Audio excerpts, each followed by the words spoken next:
Bonjour et bienvenue dans la cuisine d'Aïda. Aujourd'hui, je partage avec vous une recette de pain spécial Ramadan. Elle viendra accompagner vos mets les plus délicieux, tels que les soupes, même les plats, certains de vos plats de tagine, en apéritif, en entrée, accompagnant une bonne salade. C'est un pain fondant avec du fromage, de l'ail, des herbes, quelques graines de sésame et de nigel. C'est une recette que je vous partage tout de suite. Allez, on présente les ingrédients. Donc, pour les ingrédients, nous aurons besoin de l'équivalent de 225 g de semoule extra fine, 225 g de farine, 150 ml de lait. Donc je vous confirmerai exactement la quantité de lait tout à l'heure parce que ça dépendra du niveau d'absorption de notre pâte. D'un yaourt nature, donc moi j'ai opté pour un yaourt grec, une cuillère à café de sel, l'équivalent à peu près de 8 g de levure boulangère, un type de granule, 4 cuillères à soupe d'huile d'olive et un œuf. Donc on prend un plat, un récipient, on va d'abord déposer la farine,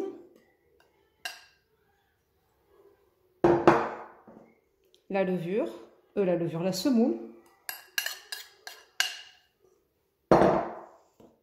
On va mélanger.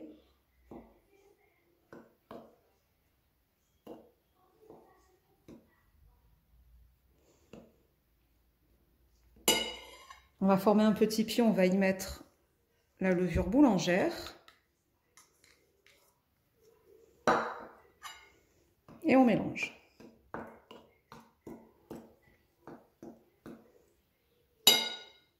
On rajoute l'œuf.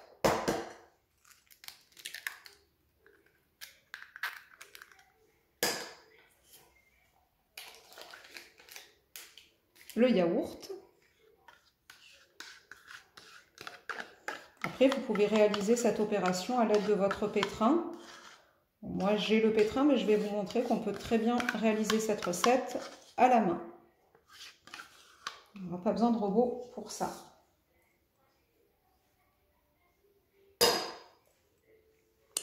On va mettre l'huile.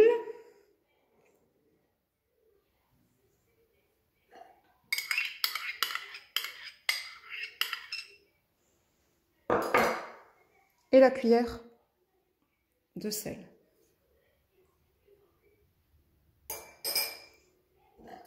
Et là, vous mélangez.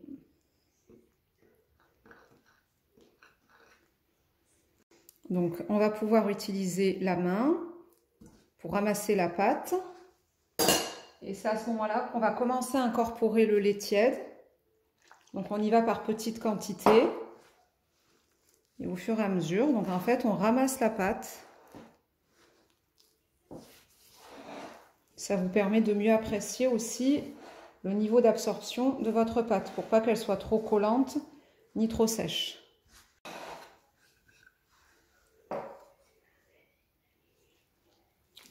On rajoute un peu de lait et on ramasse.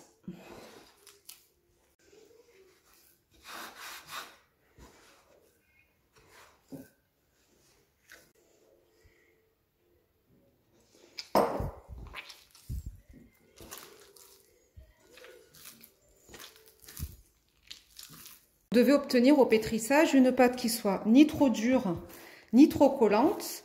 Et comme je vous ai dit, c'est vrai que pour le dosage du lait, ça va aussi dépendre donc, de l'absorption de votre farine et de votre semoule. Moi, j'étais partie pour l'équivalent de 150 ml de lait. Regardez ce qui me reste. Il doit rester à peu près finalement 25. Donc, au final, j'en ai mis 125 pour obtenir une pâte, regardez, qui est quand même ni dure ni molle. Donc on termine le pétrissage. Je vais terminer le pétrissage comme ça à la main. Mais je ne pense pas rajouter de lait. Donc faites bien attention à vous fier finalement à la souplesse de votre pâte. pour obtenir le meilleur résultat. Vous voyez ?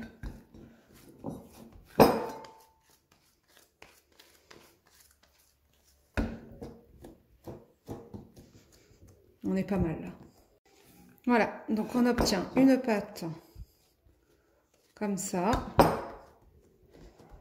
On va pouvoir la laisser poser. On va la filmer. Et on va laisser reposer la pâte pendant 1 heure.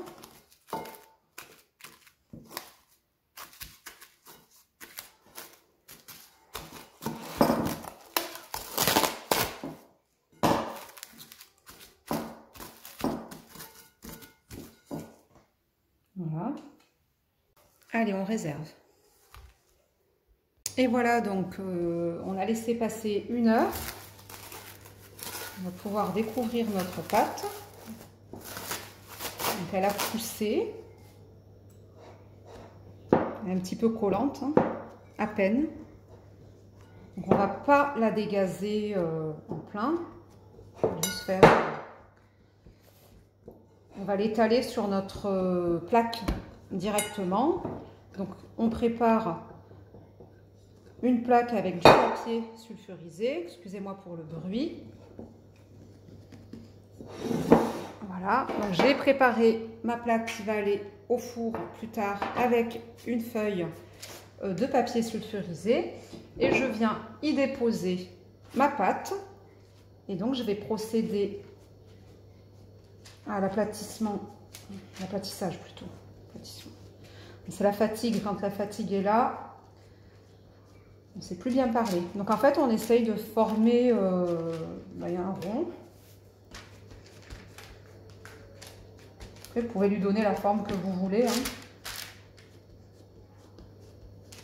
Mais pour le pain, la forme ovale ronde est quand même idéale. Donc on essaye d'aplatir au mieux.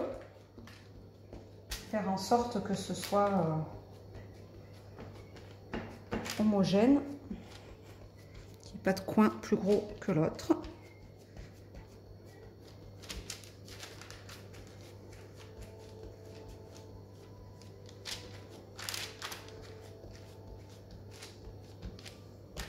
De nouveau filmer pendant à peu près, on va laisser comme ça poser pendant à peu près 20 minutes.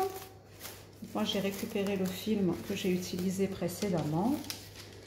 Comme je disais, c'est quand même important aussi d'être un peu écolo et d'éviter sous prétexte que ça coûte que dalle, d'utiliser toujours le papier.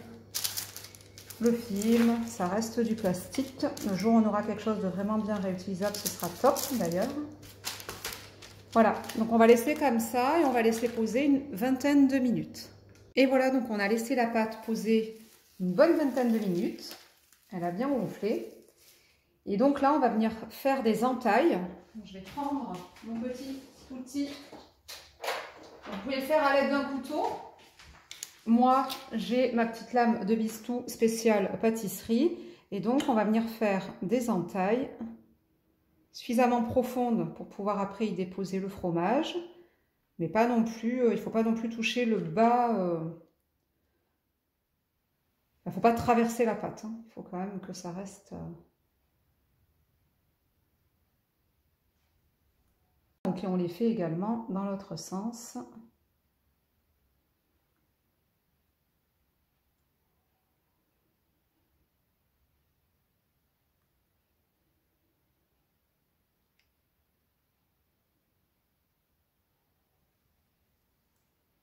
Donc, une fois que ça, c'est fait, on va prendre un jaune d'œuf. Donc, on bat un jaune d'œuf et on vient poser la dorure sur notre pain.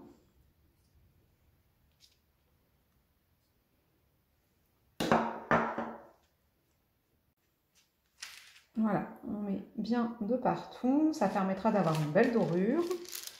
Moi, je termine avec le pourtour du pain. Voilà, donc là, maintenant, il manque à prendre une boule de mozzarella. Donc, moi, je prends une boule de mozzarella que j'ai réduit en petits morceaux.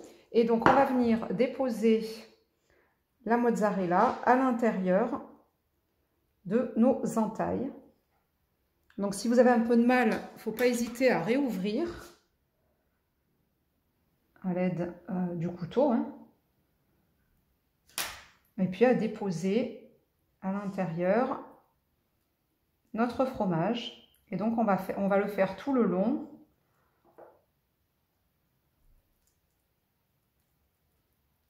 Voilà, jusqu'à avoir bouché tous nos petits trous. Et voilà, donc en fait, le fromage a été posé au niveau des entailles. Ensuite, vous préparez dans un petit bol une gousse d'ail râpée. Si vous n'aimez pas l'ail, vous n'en mettez pas. Du persil frais ciselé et l'équivalent d'une cuillère à café de beurre. Avec ça, on va mélanger et on va déposer ce mélange sur notre pain. On va en mettre un peu de partout. Ça donnera aussi un aspect très joli au pain, en plus d'apporter du goût. Voilà, donc moi les enfants, ils ne sont pas très fans de l'ail. Malgré tout, là j'ai mis une gousse, donc je le prépare comme ça, hein, souvent, et ça passe très bien, c'est pas trop fort. Donc après, vous adaptez en fonction de vos goûts. Vous pouvez très bien laisser également le pain nature, hein, sans mettre forcément l'ail et le persil. Voilà, regardez.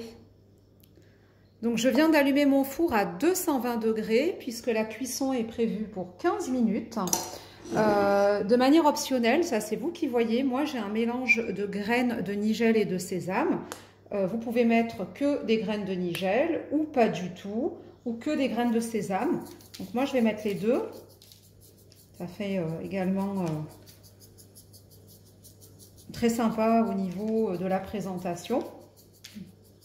Et puis c'est bon, puisque bon, on le met maintenant dans le pain. Moi, les enfants ont l'habitude de retrouver ces graines dans certaines de mes préparations, notamment dans certains de mes pains. Voilà. Allez, il nous manque plus qu'à enfourner. Et voilà, la sortie du four. On va pouvoir enlever de ce papier et dresser. Et voilà, on arrive à la fin de la recette. Notre pain fondant spécial Ramadan à l'ail, à la mozzarella et au persil, on peut dire aux herbes, est prêt.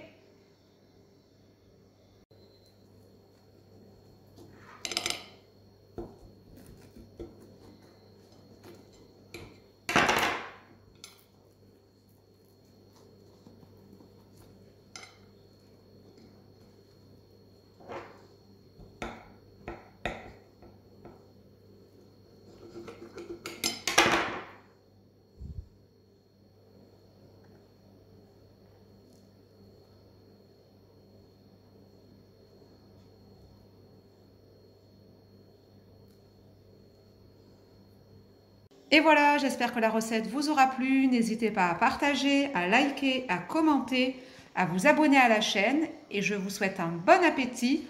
Je vous retrouve bientôt dans la cuisine d'Aïda.